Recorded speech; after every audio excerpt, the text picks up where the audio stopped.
Assalamualaikum warahmatullahi wabarakatuh. Salam sejahtera untuk kita semuanya.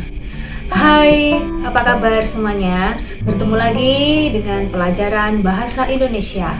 Nah, tentunya kalian pasti sering melakukan suatu kegiatan, pengamatan, ataupun penelitian. Nah, kegiatan tersebut bisa disebut dengan laporan hasil observasi atau yang biasa disebut dengan teks LHO ya. Yang harus kalian ingat ada dua hal yang melekat pada teks LHO itu ya. Di antaranya faktual dan juga objektif. Kedua hal itu saling keterkaitan. Mengapa? Karena yang namanya LHO, laporan hasil observasi itu harus berdasarkan kenyataan yang sebenarnya. Nah, bagaimana penjelasan mengenai teks LHO? Simak penjelasan saya berikut ini. Berikut saya akan jelaskan mengenai teks laporan hasil observasi atau yang biasa disebut dengan teks LHO. Apa pengertian dari teks laporan hasil observasi? Menurut KBBI atau Kamus Besar Bahasa Indonesia, kata laporan didefinisikan sebagai segala sesuatu yang dilaporkan atau berita. Sementara untuk kata observasi berarti sebagai peninjauan secara cermat.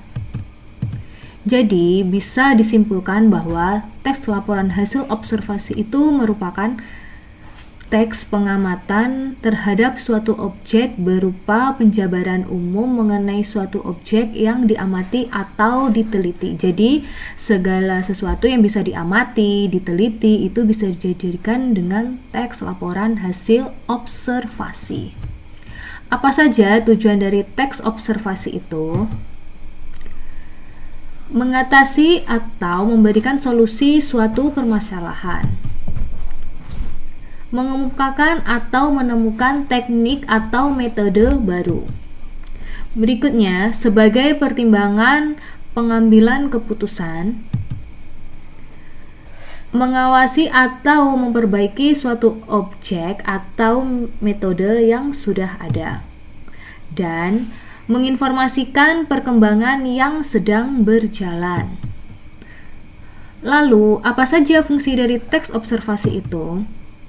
Fungsinya meliputi, sesuai namanya, berfungsi melaporkan pengamatan dari suatu kegiatan atau penelitian, menjabarkan fakta dan informasi, sebagai sarana dokumentasi suatu kegiatan atau penelitian. Jadi dokumentasinya bisa berupa foto ataupun video, sebagai sumber informasi yang faktual berdasarkan kenyataan sebenarnya.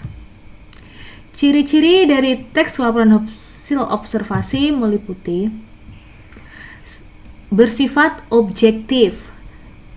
Informasi yang digunakan merupakan fakta yang benar-benar terjadi, dapat dipertanggungjawabkan dan dibuktikan kebenarannya atau bisa disebut dengan valid.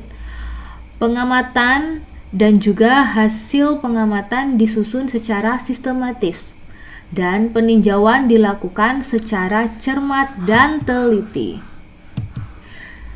Sifat dari teks observasi itu ada 3 diantaranya: informatif, komunikatif, dan objektif. Nah, ini metode yang digunakan dalam melakukan observasi. Yang pertama, melakukan observasi dengan berbentuk teks.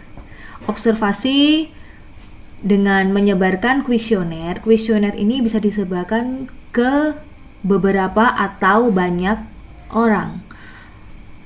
Bisa dilakukan dengan wawancara langsung, ini dilakukan dengan narasumber.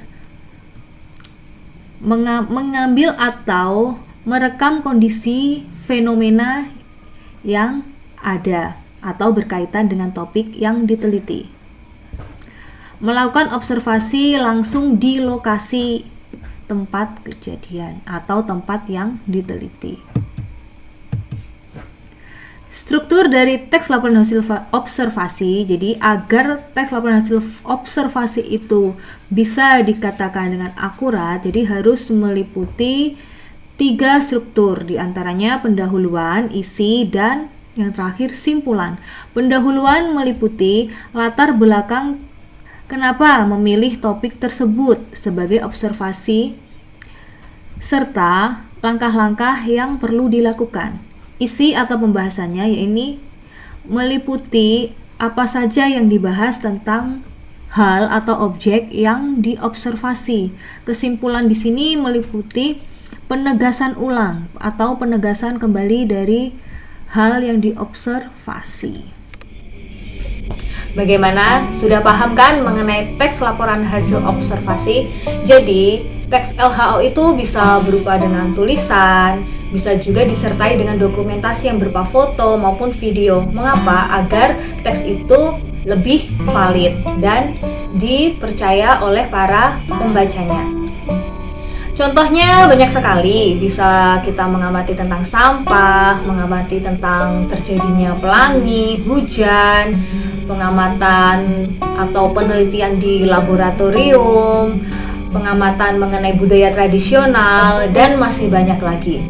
Oke, sekian dulu penjelasan dari saya mengenai teks LHO. Sampai jumpa di materi berikutnya. Wassalamualaikum warahmatullahi wabarakatuh. Salam literasi.